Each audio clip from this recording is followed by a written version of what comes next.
This is the Bahamas Tonight, the Northern Edition. Good evening, all. I'm Shishina Roll. As always, it is so great to have you with us. Topping the news, Bahamian and U.S. authorities intercepting a significant shipment of illegal narcotics in waters off East End yesterday.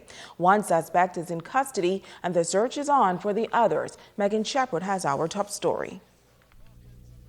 A multi-million-dollar drug bust in waters off Sweeting's Key.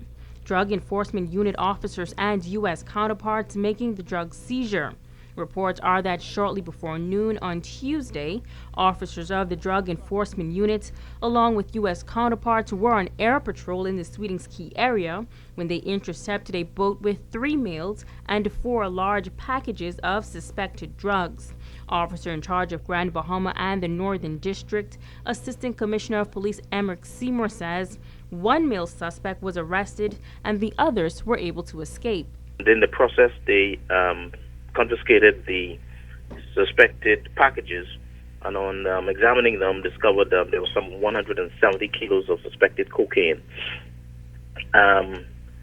The one Grand Bahama resident is presently in our custody, assisting with this investigation, and of course we are on the lookout for 2 others. We are seeking 2 others who were involved in this process.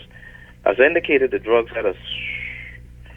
was 170 kilos, suspected cocaine, with a street value of over $4 million. So I want to commend those officers for an excellent job they would have done in getting these drugs off the streets. While U.S. counterparts were involved in the seizure, Seymour could not confirm the origin or destination of the suspected dangerous drugs. I really don't want to disclose that information at the moment. However, they were discovered just off the shore of Sweeting's Key, and so we don't want to speculate at this time. But needless to say, as I indicated, a Grand Bahama resident was arrested.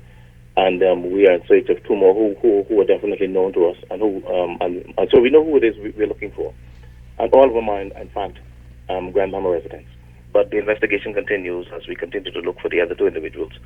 And I can assure you that formal charges will be laid very shortly in connection with this matter, as the investigation is ongoing. Megan Shepard, ZNS Network News.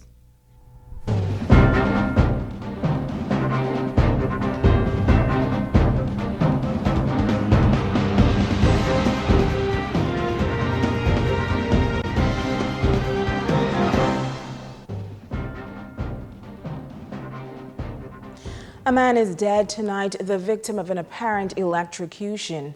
Reports reaching our newsroom say the electrician employed with a local private contractor was working for the power company around 4 p.m. when it is alleged that he came in contact with a live wire.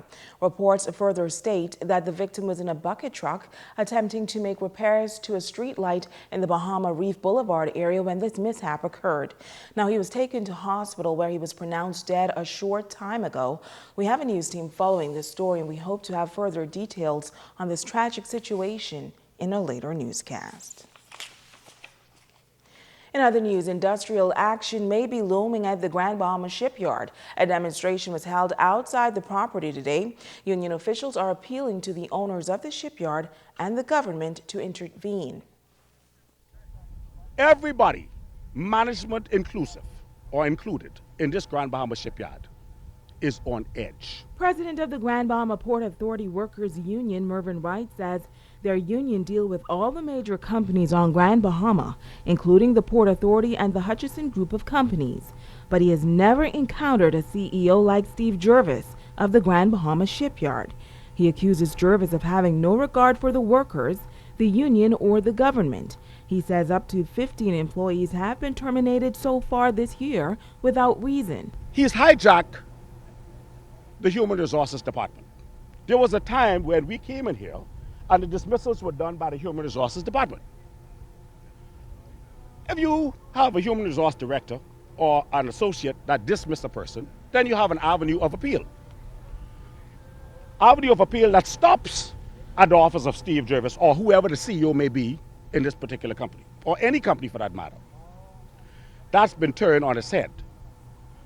The firings are now coming from the top down.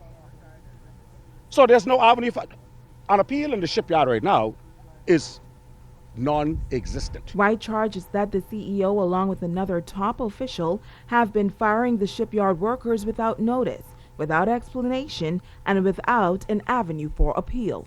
We've had employees who's been here for almost 17 years prior to the opening of the Grand Bahamas Shipyard. Guys who laid the foundation of the Grand Bahamas Shipyard last week was terminated. No expressions, no reason as to why. Bye. That's it. The overall industrial relationships between the management and the union is at an all-time low. The morale of the hard-working, decent, industrious employees of the shipyard is lower than whale waste, and that's at the bottom of the ocean. The union executive says he always believes that there is room to negotiate and reach common ground. But he says despite the union's efforts, they are making no headway. Now they are preparing to file a dispute. I have the papers prepared. I was giving them a chance.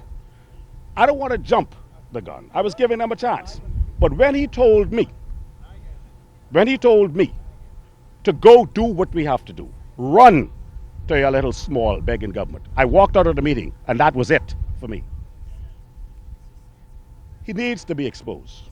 And Wright says to make a bad situation worse, the disparaging remarks made about the government is an insult to the Bahamian people. I am totally insulted, I'm aggravated, and I don't like it one bit. And I implore the Minister of Labor, I implore the Minister of Immigration, I implore the Prime Minister, they had better get in contact with me because they haven't yet done so. I implore the Minister of Grand Bahama to get in contact with me because they have not done so. There's been a long time since there's been some industrial unrest at this shipyard. But I can tell you, it is totally looming. It's only a matter of, and this is coming towards their really, really busy period. These guys have a good job. They make good money. They're not gonna expose themselves to dismissal for no apparent reason. They're not doing this because they want to. They have had it and they've had enough. Now, we made several attempts to get a comment from management of the shipyard, but we were unsuccessful up to news time. Meantime, residents of the Southern District taking their fight for answers to the streets yesterday. Residents say fumes in that area are making them sick, and they are not prepared to take it anymore. Italia Hall has this story. We asking whoever in charge and authority, we need to move or depend this point in this community like day before yesterday. Residents of the Southern District assembled in front of Buckeye and Pharmachem on Tuesday afternoon. Residents claim noxious fumes continue to emanate from the industrial companies and are calling for relief. Bertram Pinder, chairman of the Pinder's Point Lewis Yard Environmental Committee, says it has been an ongoing issue for some 35 years. We had a community town meeting last week. We had a very good turnout, and today we have a very good turnout again. It shows that the residents are tired and concerned, and that we have had enough of the procrastinations by the government and the industrial plants to relocate. We are looking for relocation. It's been something that has been promised to us and recommended over the years, and we have just had enough. These residents claim that the fumes continue to have a negative impact in that district. And I'm one of those students who attended Hawkesville High School who suffered migraine and blackouts because of the odor in the area. Myself and my brothers and family members. And I think it's high time that we be relocated from this area to save the lives of other people. We have burning of the throat, we have burning of the eye, we have upset stomach. Sometimes we have to drive our car out to get fresh air. I think that is unfair to us, and right now it's the time for them to move us out of this environment that we're in. We have our grandkids. We sick and tired. Again, enough is enough. How long we gonna smell these scents? How long we gonna live in the bondage? We live in the oceanfront view and smelling steakness, no sea breeze when we supposed to have ocean breeze. Somebody, anybody, everybody do something about this situation, not yesterday, now. Shuffle Hepburn, a member of the committee, says the fight will continue until there's some resolution. We're like David going against Goliath. We're like Moses going against Pharaoh. This is a big fight. We want those residents moved. We want them moved. We're going to fight for them to move. We're going to fight to the bitter end. As long as I have breath, I will continue in this fight. It's Talia Hall, ZNS Network News. Thanks, Natalia. While the Minister for Grand Bahama is responding to the claims made by yesterday's protesters, Megan Shepard has that report. Now, Minister for Grand Bahama, the Honorable Dr. Michael Darville, says that the government is actively working to bring some resolve to the situation. He says that a report was compiled by PAHO and WHO to look at the environmental impact as it relates to residents in the Southern District. He says that so far, steps are already in motion. The first part of the report has already been implemented, which is the installation of e-noses to monitor the air quality control in the area. That is ongoing. Apparently, as a result of Hurricane Matthew, we had to take the majority of the devices down and put them back up. So they are actually up and going now, and we have a consultancy group who are looking at the emissions in the area. The second phase of the report clearly indicates a safety assessment. We were scheduled to start that safety assessment in November. Unfortunately, Hurricane Matthew has pushed it back a bit, but I would like to assure the residents of Pindus Point, Lewis Yard, that the government is looking into all of their concerns, and the government is definitely working diligently to ensure that these studies are completed. That will guide us on the way forward. Residents claim that many suffer from illnesses and have even died due to the proximity to the industrial sector. Minister Darville says that there is a joint effort between consultants, the GBPA, and industrial players to conduct another study in the area and chart the way forward for residents. This study is set to begin in January 2017 and last for some 13 weeks. As to the probability of relocation, the whole concept of relocation has been going on for some time. The safety aspect of the study, I believe, will point more towards the possibility of relocation. If for some reason the professionals indicate that the homes are in too close a proximity to industry, then that will be a concern and a need for us to move on that. But as far as us not doing anything, that is incorrect. We have already implemented the first part of the report, which is to monitor air quality control.